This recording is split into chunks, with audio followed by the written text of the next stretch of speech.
Lawyer.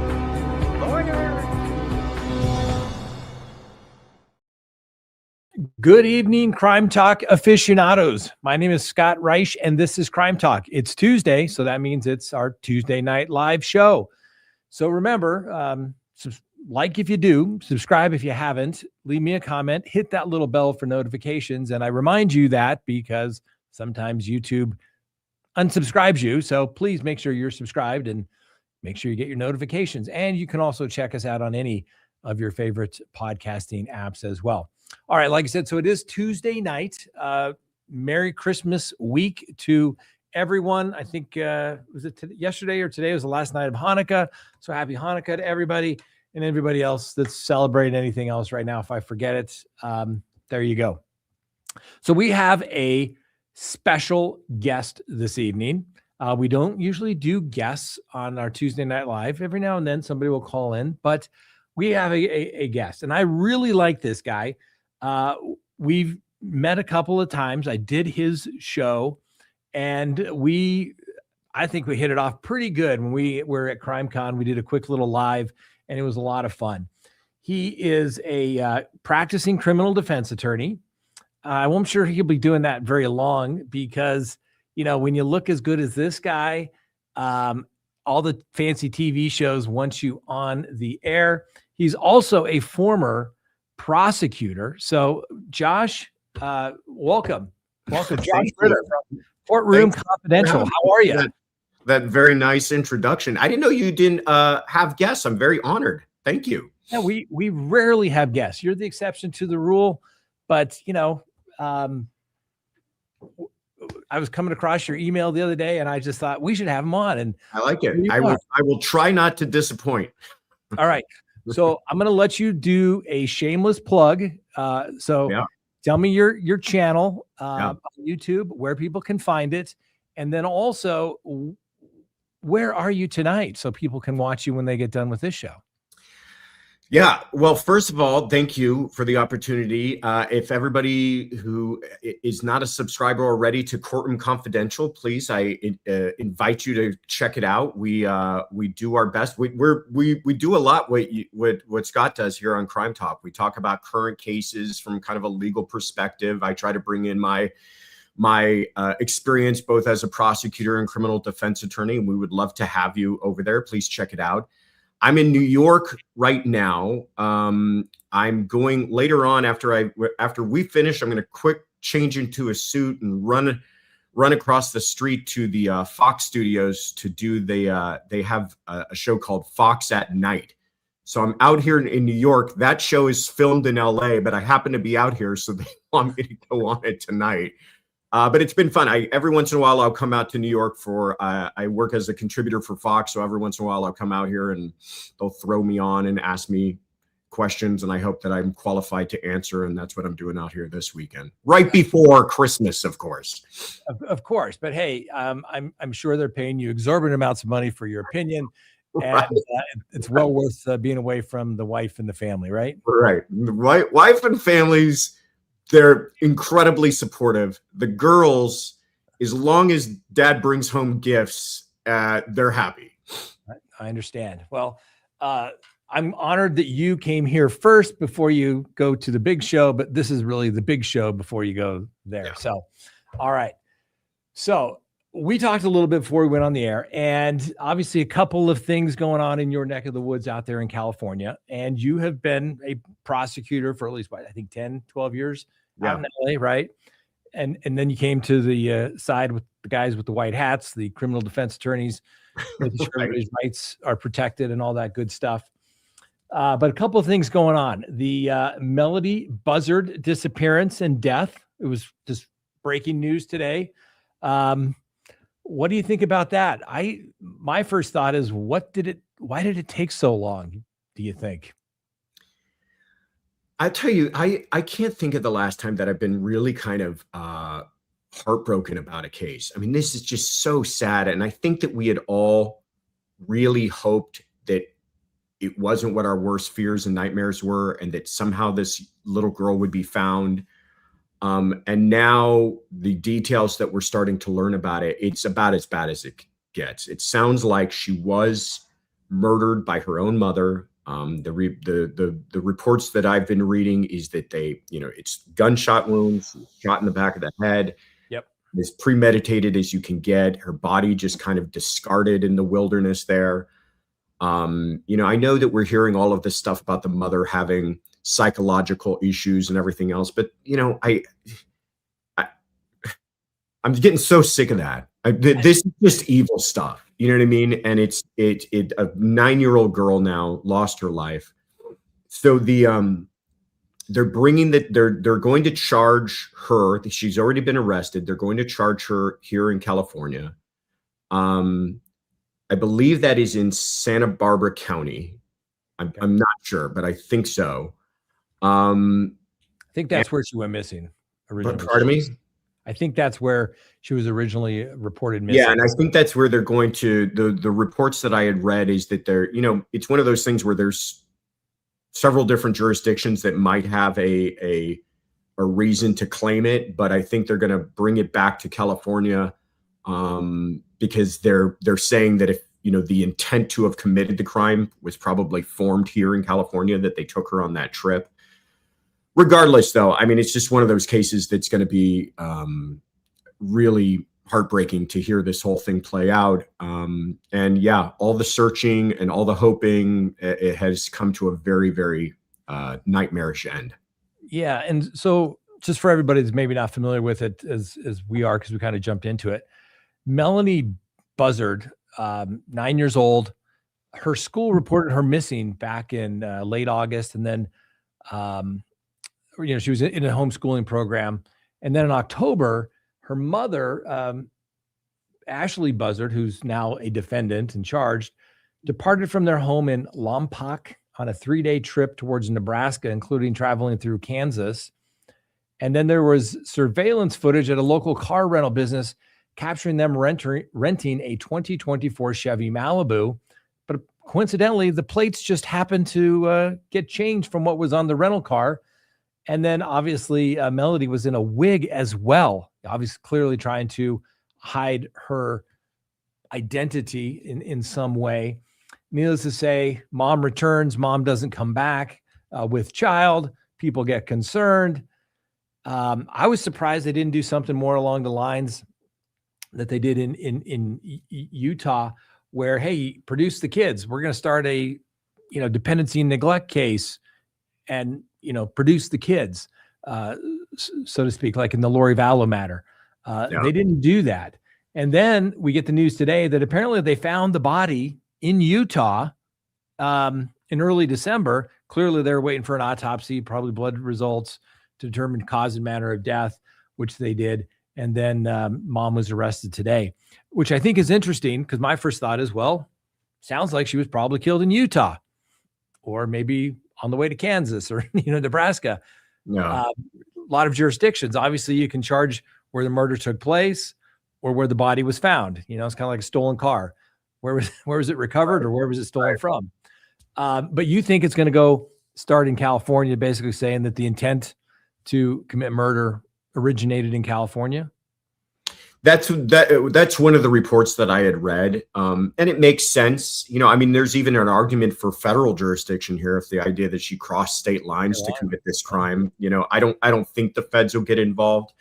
End of the day, I don't think it really matters all that much where it's going to be prosecuted. I think perhaps it's more appropriate in California, given that, they were residents of here, and it's kind of like, the community was victimized as well. The community, here in California, to have dealt with this whole story in the Santa Barbara area, to have, been living with this as long as they have. That was a big question that we had talked about a lot on my channel. Why are they not just arresting her? And I'm glad to talk to you about this, because my thought was this: it's a weird situation, because usually when you have a child go missing like this, the other parent will report that person missing. They'll say, my wife has taken my daughter out of the state.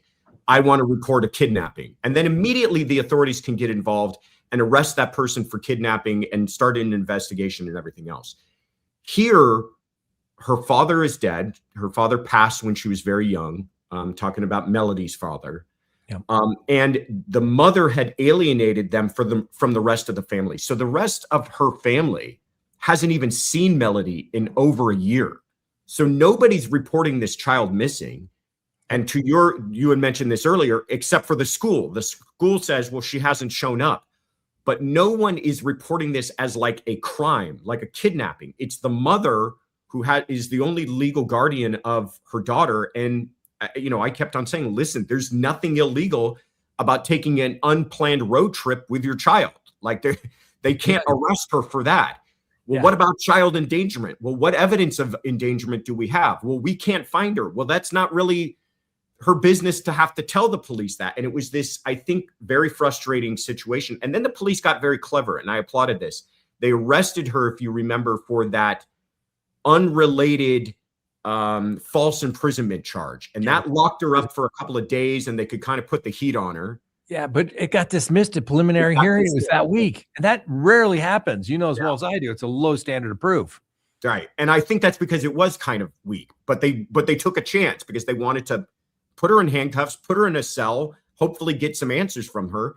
And the other thing they did was execute warrants. And we're now finding out that some of those searches, and I think they were probably those same searches, have led to the recovery of evidence. They found spent shell casings in her car. They found, I think, some other things related to a weapon inside of her home. And that might have been through those original searches. But, it was one of those frustrating things where I was wondering, are they just going to arrest her and charge her with something to keep her locked up to try to find this child before something awful happens? Well, probably none of that really mattered, because it sounds like her daughter was already dead before she even returned back to California from that road trip. So I applauded the police when they arrested her, thinking, they're going to sweat her a little bit. And even if it was like weak and flimsy, and it sounded like it was an unusual situation, but it is what it is. And may, like you said, it probably helped further the investigation in this particular case as it relates to Melodee. So it's a tragic situation. And like you said, now mom's going to say, oh, I got mental health issues. Yeah. And you said, aren't you getting kind of tired of this? I mean, so sick of it. I mean, it gets a little fatiguing, does it not? Where everybody's got an excuse. Doesn't, I mean, I understand that's our job, right? Tell our client's story. But we were talking about this, and I don't know what you can tell me, but I have just never seen the sense of entitlement as within maybe the last 5 years or so. I don't know if it's a COVID thing or what, but everybody just thinks there's no accountability for anything anymore. It's like, tell a client, you robbed all these gas stations. You got almost no money. You're on video. You're wearing an ankle monitor. Like, what do you want me to do? Right. Yeah. And it does seem like maybe it's just an anecdotal thing to me, but it does seem like there's this recent trend in kind of revisiting these mental health defenses where it's, like you said, people caught red-handed. It sounds like even from the small amount of information we know about this case, that there's tremendous amount of physical evidence tying her, DNA, everything else tying her to the murder. She's the last person to have been with her daughter. She takes her on this bizarre trip. They were able to track her fairly well on this trip. So it's like they can place her, they can show everything. Yep. Motive is going to be a little sketchy. I'm curious what their theory is going to be on that. But then it's like, okay, so you're completely caught, and now we're going to have to hear for the next how many months about how you were sick in the head and you had all these problems and your medications were off and this, that, and the other. And it's like, you committed such an an unimaginably evil act. And I guess you're right. I don't have a legal argument for what I'm saying. I'm just saying I'm sick of it. I remember I had a case years ago. It was a child abuse resulting in death. And I remember at sentencing, the judge looked at my client and said, throughout nature, every animal on earth, the mother does one thing, and that's protect their young. And the judge looked at her and says, you failed to protect your child. You know what I mean? And that has always stuck with me because you think about it. I mean, most parents would put themselves between a grizzly bear and their young to protect them. And then there's some people that, treat their kids as, this inconvenience and just don't care. And apparently wind up in the middle of the desert somewhere in Utah with a bullet in the back of their head. I mean, and I don't care what side of you're on. It just gets a little exhausting, doesn't it? I mean, I'm getting sick to my stomach thinking about this poor little girl. Like you said, the only person in the entire world that she had was her mother. And the only person in the entire world that she felt could protect her was her mother. Her mother had alienated her from everybody else. So the only one she has is mom. And mom is supposed to be her only safety. And I can't imagine the fear going through this little girl's head. My only prayer is that she didn't know it was coming. And that the mom walks her out to the middle of some rural, not even rural, it's like some wilderness area. Yeah. And puts one in the back of her head. It's enough to keep you up at night, sick to yourself. Yeah. It's like I said, I just, it's your kid. You know what I mean? You do anything for your kid, and to think that you could take somebody out, but that's a good segue. How about some other mental health defense cases going on in your neck of the woods? I have the name of Nick Reiner. Have you heard of that story? Yeah. That's another one. Horrible, horrific, awful case. And now it's the other way, right? And here they are raising this kid, taking care of him. He's troubled. He's got problems. They couldn't be showing him more support and love. And the person that he turns against is his own parents. And again, it looks like it's going to be set up to be another one of these mental health defenses. And I'll say this, we're seeing all these stories being reported by TMZ saying, oh, he'd been diagnosed with schizophrenia, and they had his meds wrong. They changed the meds on him, and that was all wrong. And they didn't have a search warrant for the hotel. And I'm sitting here going, like, are they on the payroll for the defense on this whole thing? It's just such obvious kind of PR campaign. But this is, I think, what we're going to be in store for on this case is they're going to go lean heavy on a mental health defense. Yeah. And I'll tell you something interesting in California. There's there's voluntary intoxication, right? Which can sometimes be a defense to a specific intent crime. But then there's involuntary intoxication, which can be an absolute defense to a crime. Correct. Are they trying to set this up that, hey, my doctors screwed up my meds or gave me the wrong meds, and that somehow involuntarily intoxicated me, and I'm going in for an absolute defense here? I don't know. I just can kind of see this on the horizon. Well, I believe the defense team is doing several things. They say he was comatose and katana, just sitting there, not even knowing what's going on. But I'm sure they got him to scribble a consent form to get all his medical records. Yep. And I believe the defense team is getting all those as quickly as they can. Yep. They probably got a team of doctors going in to talk with him immediately to see if, one, there's competency issues.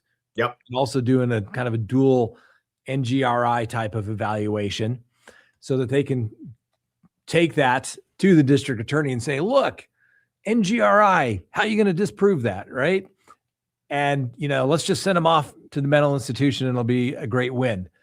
I think, like you said, that's where it's going to go. They're going to be looking at NGRI or say some sort of involuntary, because as you know, voluntary intoxication doesn't work on most crimes. If that were the case, just about everybody would get off because everybody's usually drunk or on drugs when they commit crimes. Yeah.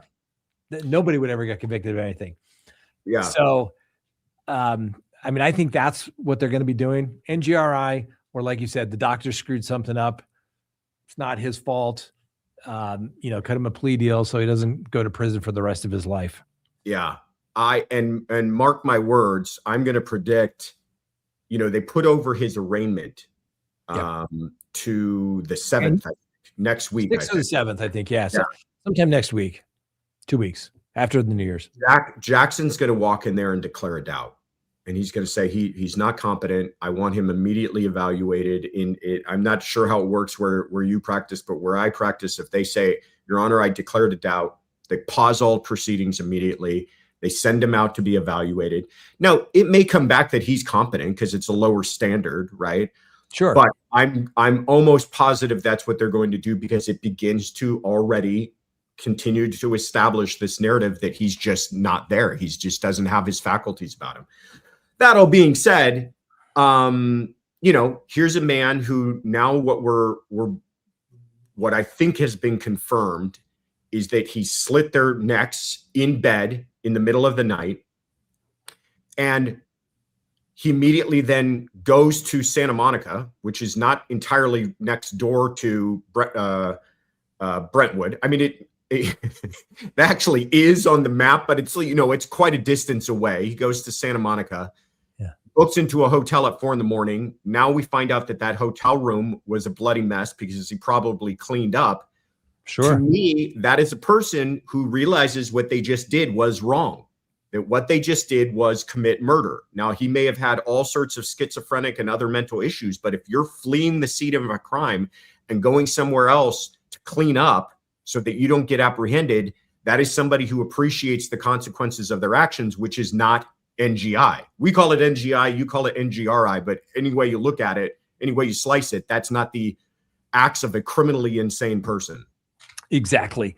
And I mean, like he said, flight is consciousness of guilt, right? Yeah. I'm assuming you guys have flight instructions just like we do.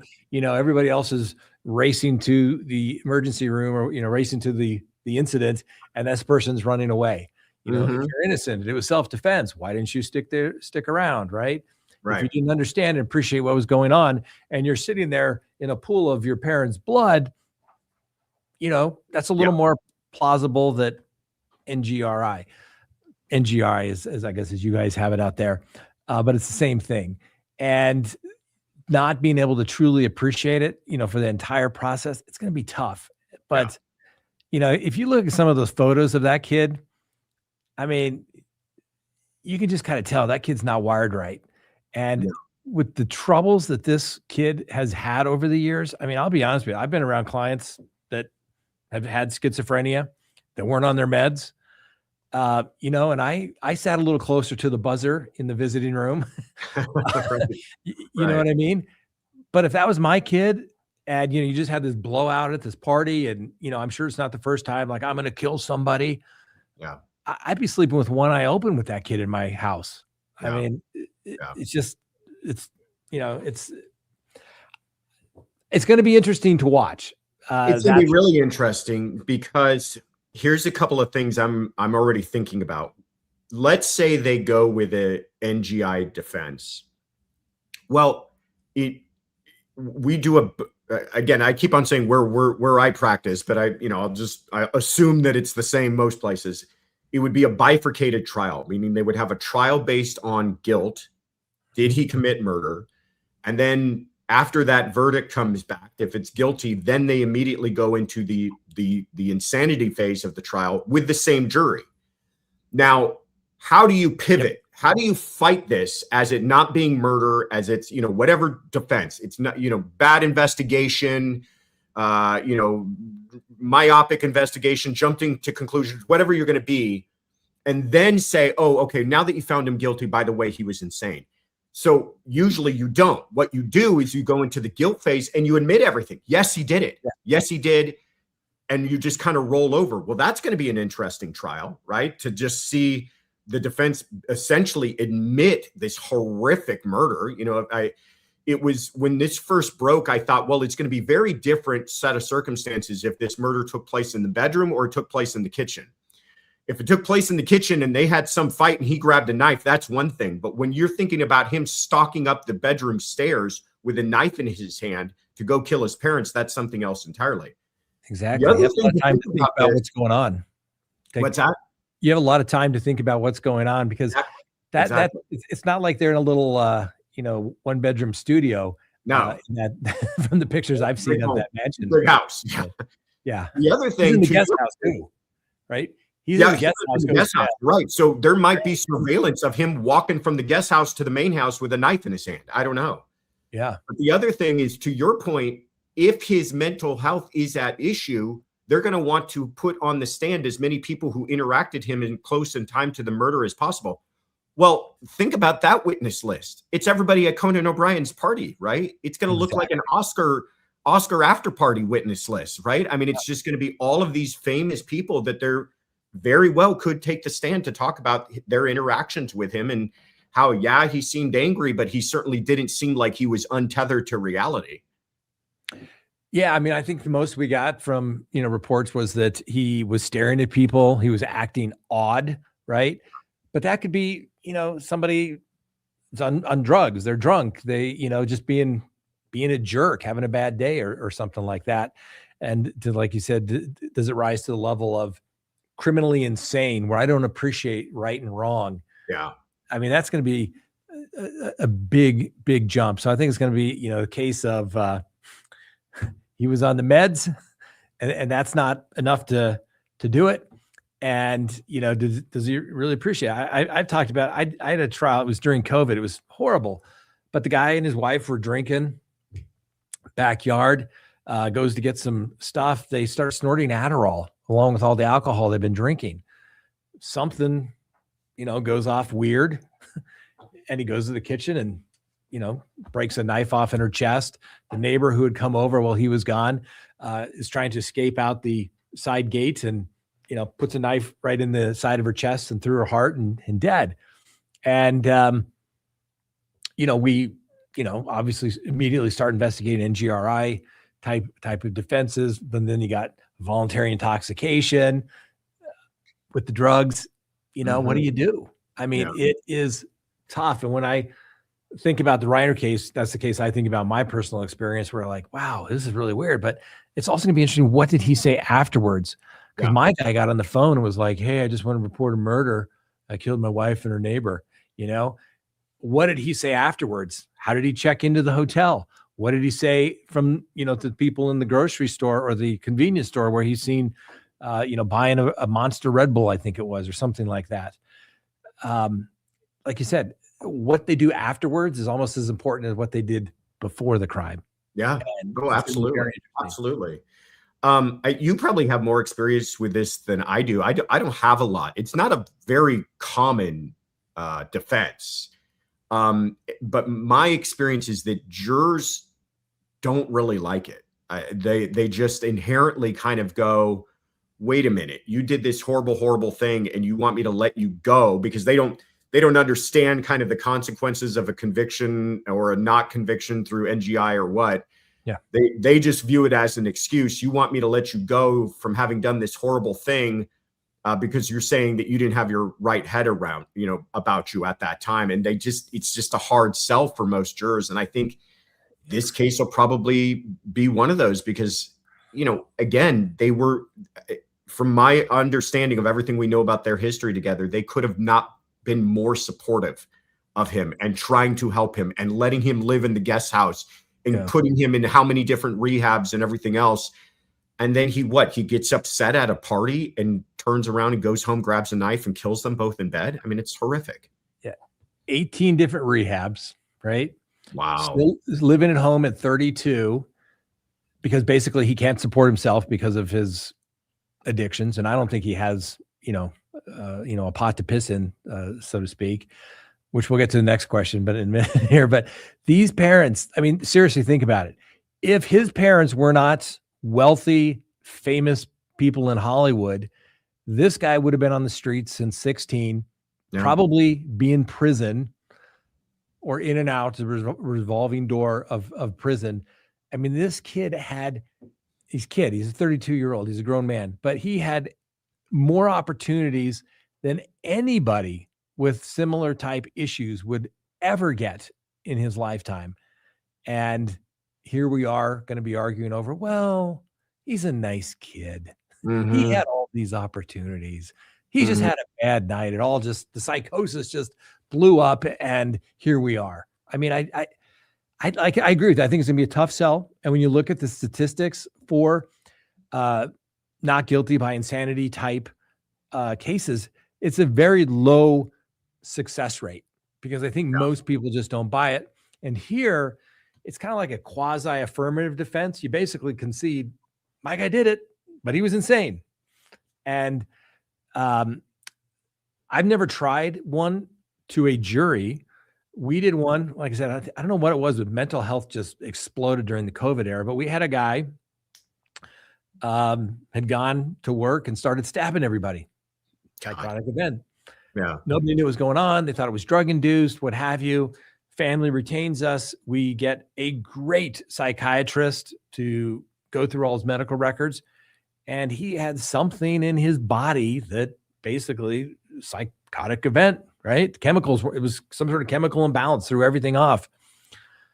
We go back, we say, hey, judge, good cause. We're raising NGRI, pauses the proceedings. Government says, well, we're going to evaluate your guy. We're like, please do. Here's our great doctor, I think, who probably supervised the person doing the work for the state.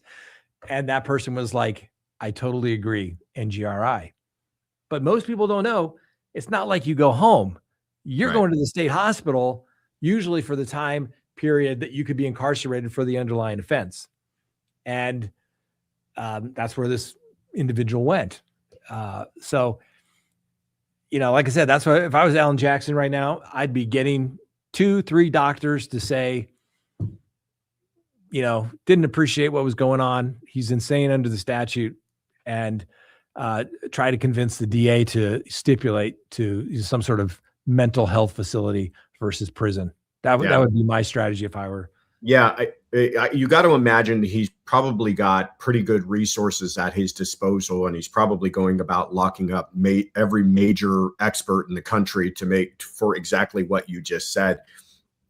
As you were talking, I was thinking about a case that years back when I was a defense attorney that came through our office. It was in Los Angeles, where a woman who no criminal record whatsoever was a traveling nurse. I guess that's kind of like a freelance nurse. Yeah. And she had some sort of mental episode where she was driving her car, and the way she explains it is she literally could not tell the difference between reality and a dream. She thought she was almost dreaming.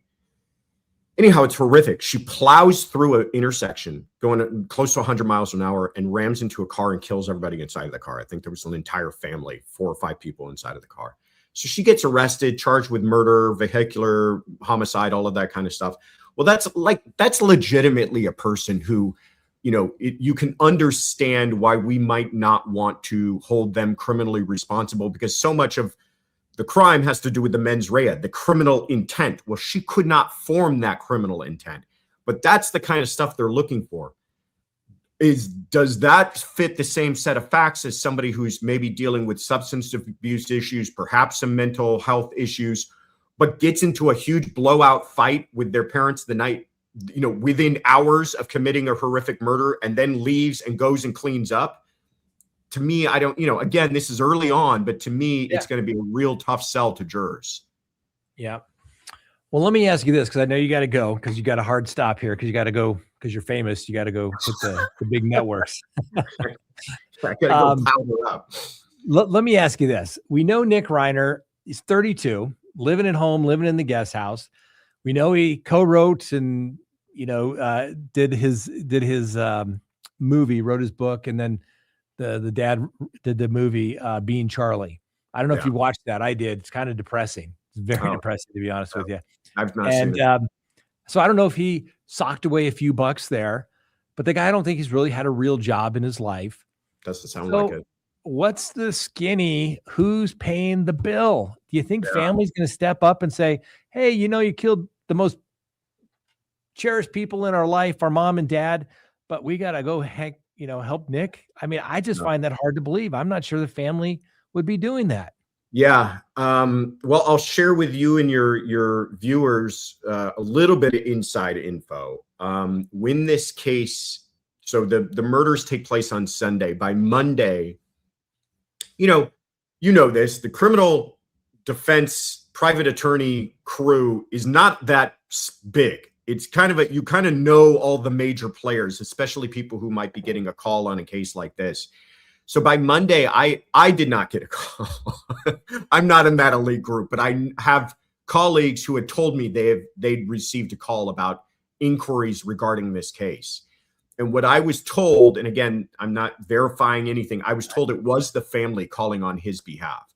And it makes sense too, because he's locked up. He doesn't have the resources or know-how or probably even access to a phone to start making phone calls for expensive attorneys. So I was told that the family was calling on his behalf. And I think it's hard to understand, but at the same time, the part of the tragedy of what the Reiner family is going through is not only the loss of their mother and father, but it's their own brother. I mean, they love him as well.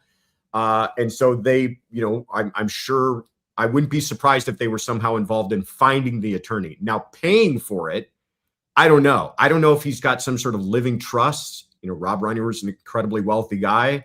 I don't know if he's got access to money. I don't know if the family is helping pay. The other thing I'll say too is that lots of times, and I don't know any of this is just me kind of guessing, but attorney gets a phone call on something like this, they're probably not going to let that person walk out the door over money, right? They probably want to get that retainer before they want to get that paycheck. So I wouldn't be surprised too if they're not paying, the big 7 figures that you might think for a case like this. Yeah. And I understand, attorneys have been known to have egos. I can't think of any off the top of my head, but I've heard that. Right. And you want that case, right? I mean, you want that big case, and in my younger days, I would probably take that case for, it's the notoriety, the publicity, it's going to be great. And I took a couple of those cases and I wound up, it was absolutely terrible idea because you're working for free. Taking a total bath on the whole thing. Yeah. And we've had some big cases in Colorado and I've got calls and, maybe one involving, various children being shoved into oil tanks and things like that. But I'm like, hey, it's a death penalty case. You got $1 million kind of thing. I mean, it's expensive to do that. You're going to need experts. But I certainly wouldn't do it pro bono. I just can't imagine. I mean, Alan Jackson, you run in the same neighborhood there. Do you think he would do it for free? Think that ego's that big? I mean, full disclosure, I know Alan really well. I worked with him in the DA's office. I was his law partner for a period of time too, as a defense attorney. I know him really well. I don't think he's doing it pro bono. And again, I don't know. He could be getting paid full freight. But I also wouldn't be shocked if he's doing it for less than the figures we all might have swimming around in our head, because it's such a huge case. Nobody wants to see, some other attorney handling that thing if it may have come down to the, bottom line on money. But to your point though, this part of the expense in this case, in this defense, is not just going to be the attorney's fees, but all those expert fees. And those experts, they're not doing it pro bono, and they don't care about getting on some big case. They want expert works for free. Yeah. I may have worked for free. A lot of this expense is going to be coming from. I've paid experts out of my own pocket because the money dried up because I needed the defense.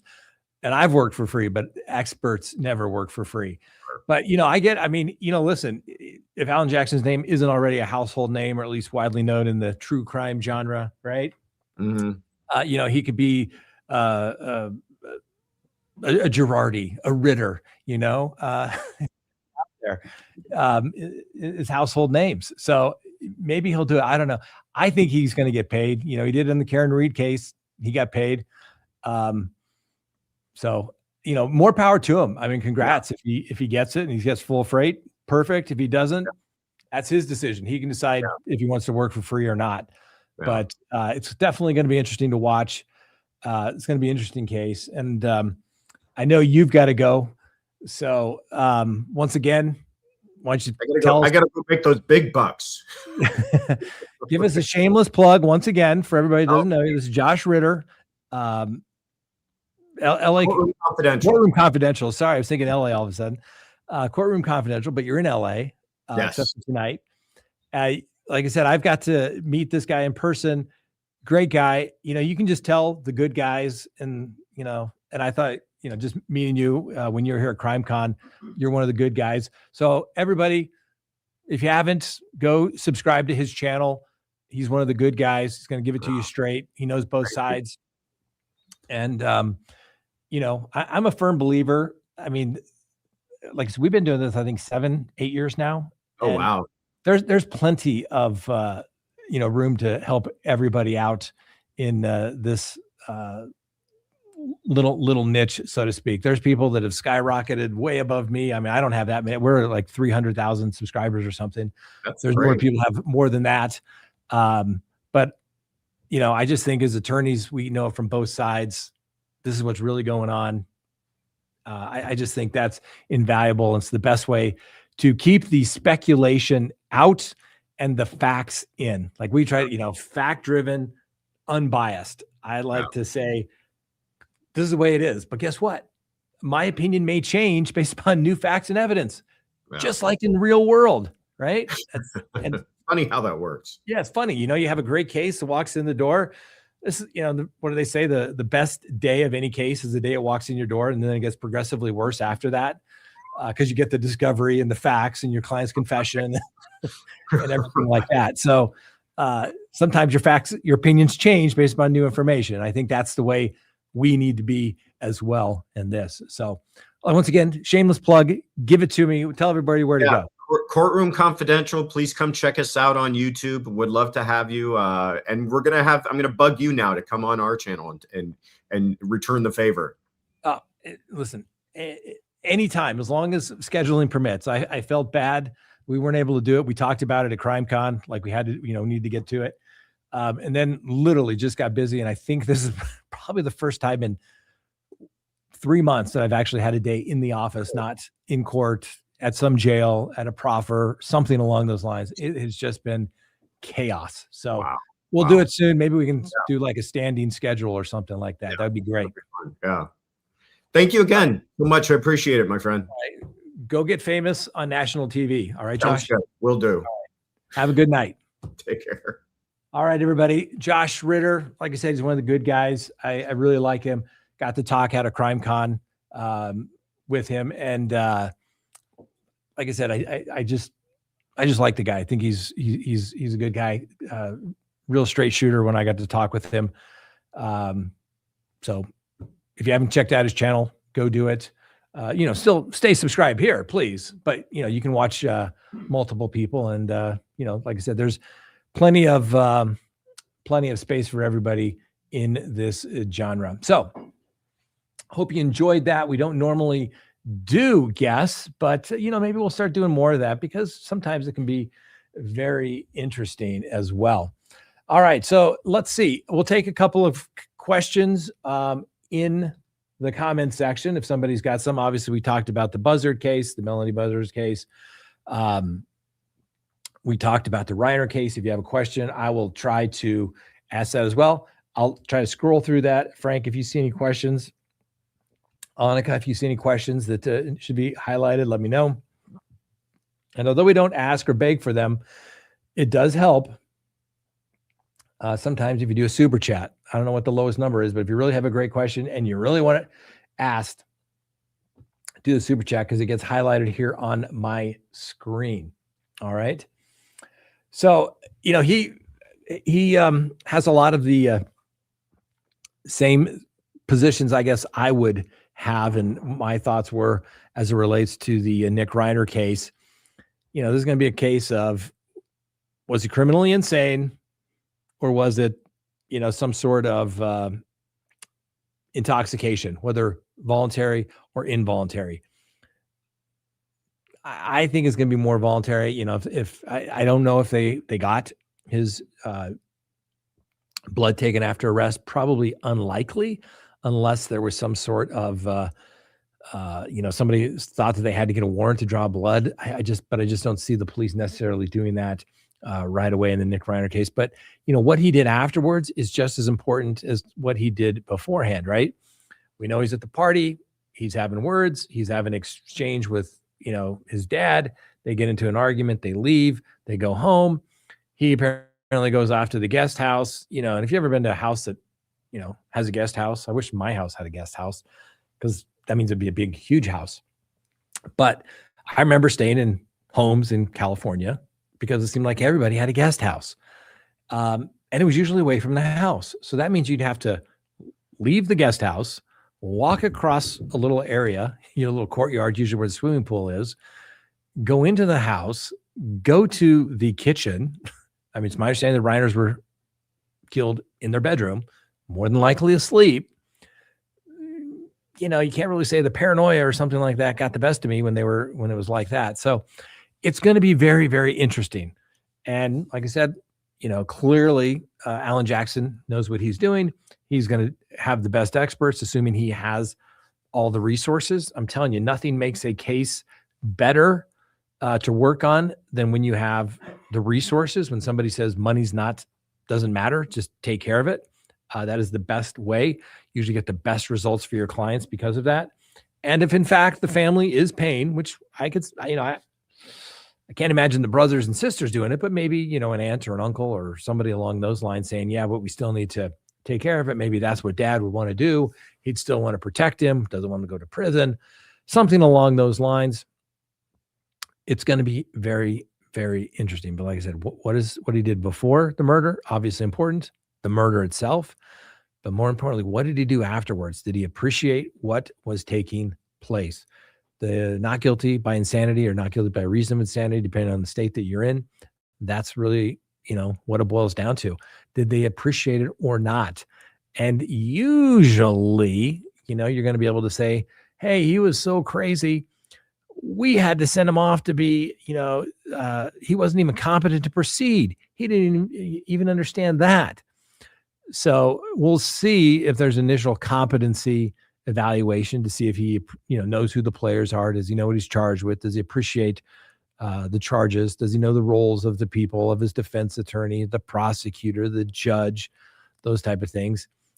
And so it's going to be an interesting case indeed. And I think it's really just getting started, obviously, with the Christmas holiday, New Year's, after the first of the year. Look out. This case is going to take off big, big time. All right, let's see.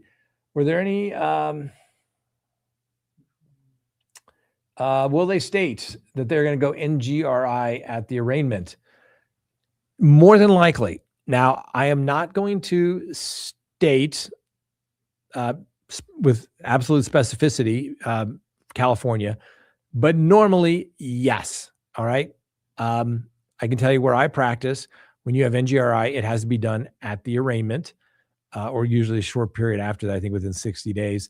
But you have to show good cause because it pauses the proceedings, it initiates all these evaluations that need to get done, whether through the state or through the government, or privately, or through court-appointed evaluators. So normally that's when it is done, because it will pause the proceedings. Otherwise, you got speedy trial issues as well. All right. Did it get highlighted? I can't tell. No. Here's one. Melodee Buzzard. Placed in protective custody because she harmed a child and other inmates while seeking prison justice. Well, she's going to be held at the county jail now, but more than likely she may be held in protective custody.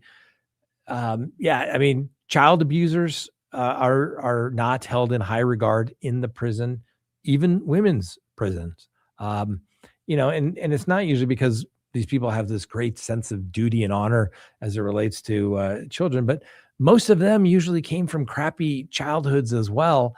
And so they take great offense to it, or they saw maybe a brother or sibling have issues with it. So yeah, it doesn't mean they're always have to be looking over their shoulders. It depends. It depends on each and every case. I had a case years ago where my clients, the baby died.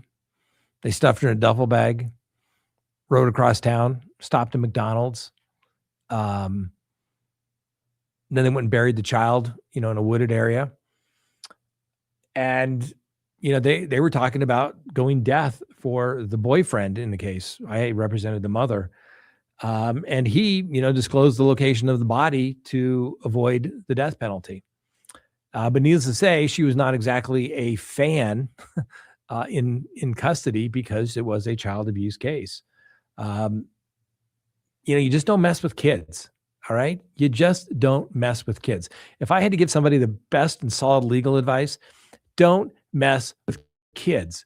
People that do inappropriate things with children, it's not good. Okay. It's not good. They will find you.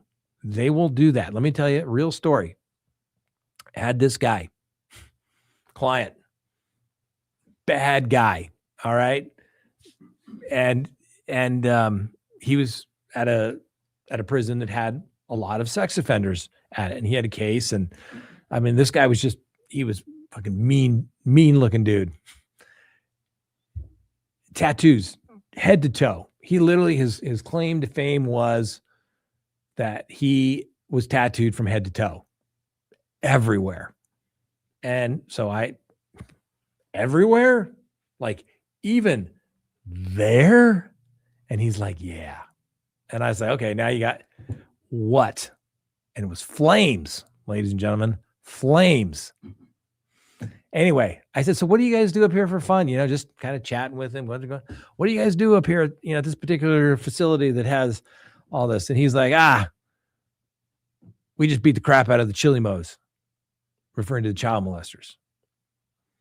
That's what they do. I mean, you don't want to do it. I've had clients over the years like, man, can you send me a copy of my minimus and change it, saying that, I wasn't convicted of blank charge because it's going to, people were asking for their paperwork. It is a real thing. You don't want to go to prison with a jacket. It's better to be a snitch, have a snitch jacket. I don't think that carries as much weight as it used to be, like, oh, they were a snitch. The reality of it is everybody's a big snitch these days. There's no code like there used to be, man. 25, 30 years ago, dude, people didn't snitch. It was like bad juju. But now it seems like everybody and their brother does it. And, but you don't want to go to a facility with something with child on you.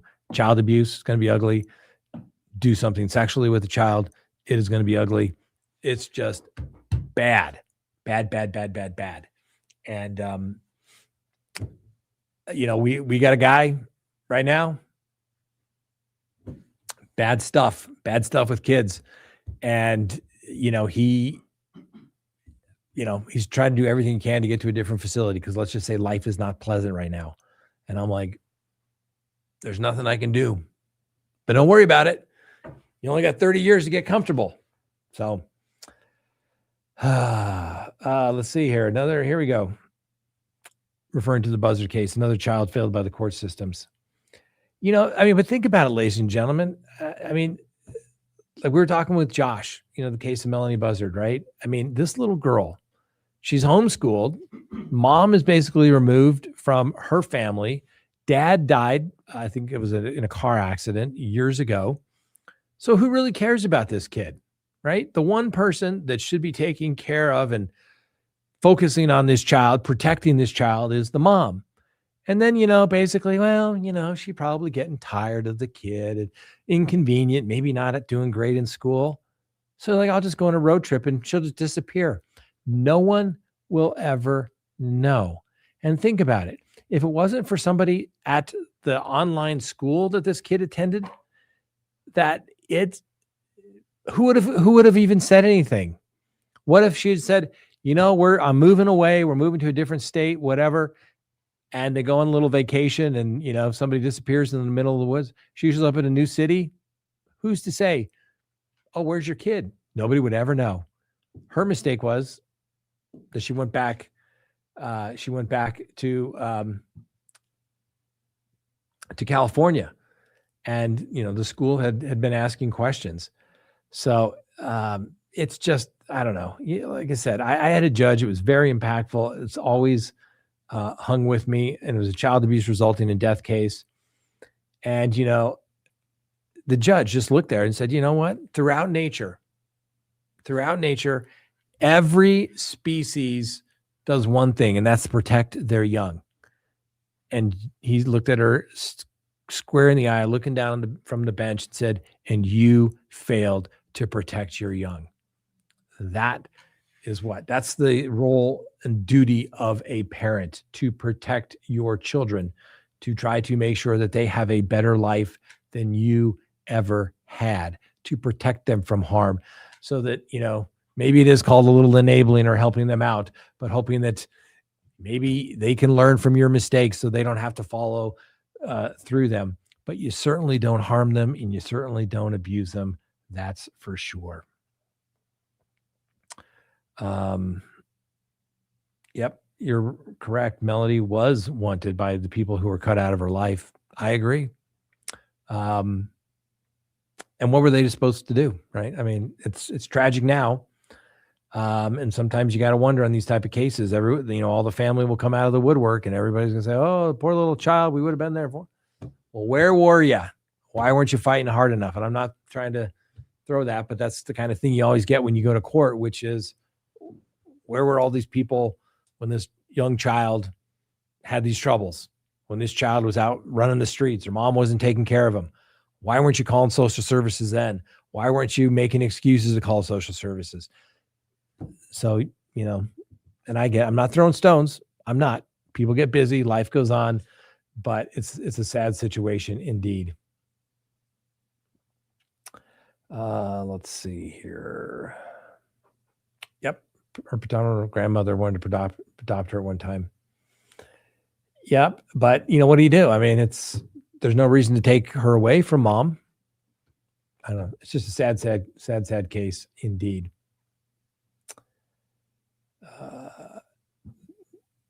Was the video of Nick in the store before the crime? If it is the one that's going around right before he was arrested, it was after the crime. He was in the like a gas station convenience store.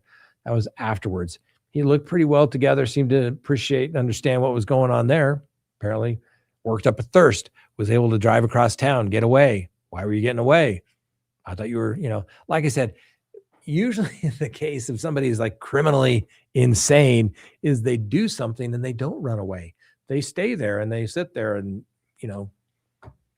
the one case I'm thinking about, once they killed the person, they were taking all the innards out of the person. So yeah, it's just it's going to be an interesting case. If it's going to be an interesting case, we'll reserve judgment, on the final call. Obviously he's presumed innocent and he should be entitled to that. Nick Reiner is, as well as Ms. Buzzard, given the presumption of innocence. And that's what we'll have to give them. And we'll see how the facts develop. And hopefully we get a lot of information, so there's not a lot of speculation that's going around. We don't want that. We want facts so people can make informed decisions as to what they think their opinions should be. All right, ladies and gentlemen, that's all we have for you tonight. Thanks for joining us. Thanks for watching. And like I said, you know the drill. Subscribe if you haven't, like if you do, leave me a comment below, and make sure you hit that little bell for notifications. We'll see you. That's right. We're going to do a show tomorrow before the, Christmas Eve day heads out. We'll do a quick show early in the morning, and then we'll see you after that next week. So thanks for watching. And remember, the Constitution matters. All right, lawyer.